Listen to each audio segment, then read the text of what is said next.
Anopa mi yam sheme. Etumpan. Sa yesi afra abrante bi Felix Ofosu Kwakye. Sa Felix Kwakye Ofosu. Now when your boss akotena Joy FM. Wakotena ono yebisa a simple question. Sa papa illegal man in a friend Galamsey no.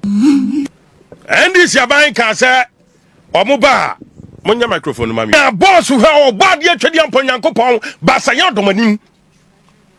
Wan fa bua manyame amfa bua magana for. Kwatena sisa illegal man in Galamsey. And this yan kan ba bia sa omuba. Omode tabuno beto so mbebane. We me tie ya me yamhye Nam say Felix Ofosu Kwakye no sabe wosuro Nyankopon bu Nyankopon. Na se nipa nsuro Nyankopon mu Nyankopon a wo Ghana ni wodo be yeden Etumpan. Adan ntro ne nada wo kromai. Yemfa buo kakra mesre Felix Ofosu Kwakye yemfa buo ne ani die ma Ghana fo na yensuro Nyankopon. Bo bia won suro Nyankopon ne di ntro. Ne ka na da ho. And ndisi aban di ntro. Whopa abanye didn't throw Ghana hapa and they are not learning, they are not ready to read and learn. Etumpan. Because their leader is a con man. And to Omunimisa, Omuda Suwo opposition.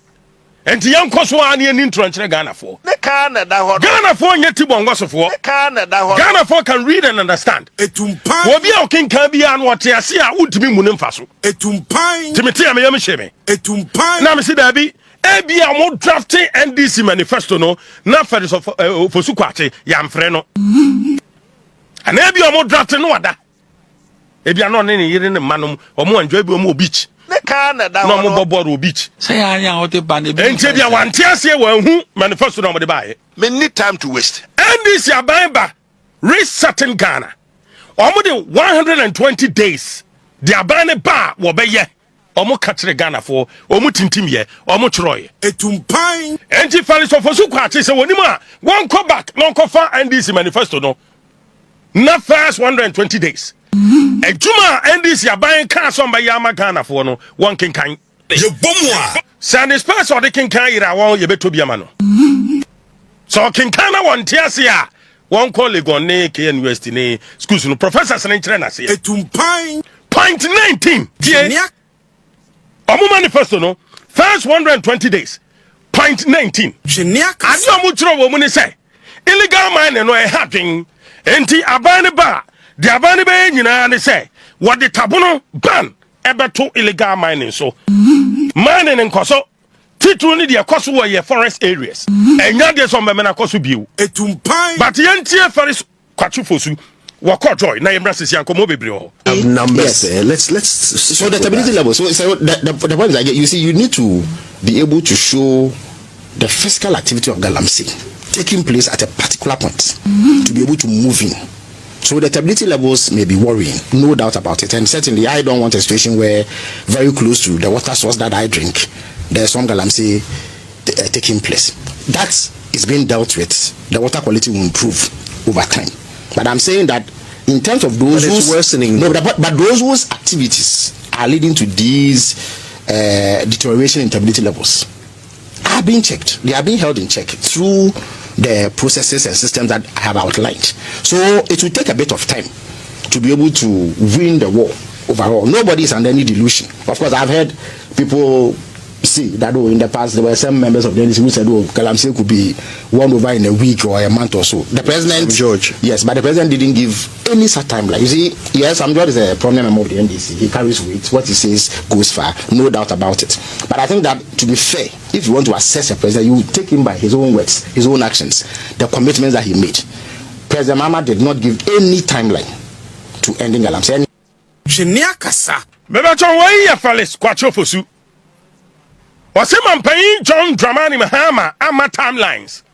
Ya kwasiburo ni ka timelines a wankyere bra illegal mining Galamsey wo betu ase. But 120 days in office. Manifesto NDC manifesto. Omu kyerɛ omu say 120 days, you know. na turbidity levels ensuo na ni no a ayefin ebri ena ese milo ena se wonim na ukoda nsu ukopra ukobrem na ukosan nsuo be sifie se me de betera manfo na wo ba sori no power hwe be no be kasa yeti safari so Kwakye Ofosu o se hwan so nimu a wontie aya dia NDC enhran ye in their manifesto and then tia wo ba bonten no obedi ntro e de akere Ghana for e social contract aban bi abetena akonwa so a kwasibro ni fe bibi social contract ni say to abama me o to abama me a meye ABCD e de amaw eno ahotoso e na Ghana for nya ye to abama NDC enti se wo bana wontimi nkokon no na de wo kan ye no e pempem wo e so da ya enim tro nkyere Ghana for because the taxpayer and the chiaoka Felix Kwakye Ofosu o se hwan we are appointed abana appointed the taxpayer the ordinary Ghanaian I want nsu a wonya cancer and cranketenkete deformities and normal Ghana for no sabe omo ho na ese wodwene enya wandisi aban ho Jenia kasa. and then the ordinary Ghanaian on the street according to PRC say ensuo na sai enti mu a yebeto ebetutu ye nsuo ama amanfo anya nsuo anom no akosoro ne senti nsuo bo be kosoro enkane abo be kosoro unwene the ordinary Ghanaian ho but o dwene wa ban a wote akonya so a eye NDC aban ye nada aban ho na sa ne de bu man nene taxpayer na wo tua kan wo tua o kasa sanyi adwuma ban na wo ye won tua kana sa di ntro kire no won totuo ma wo na fa bo nipa na oto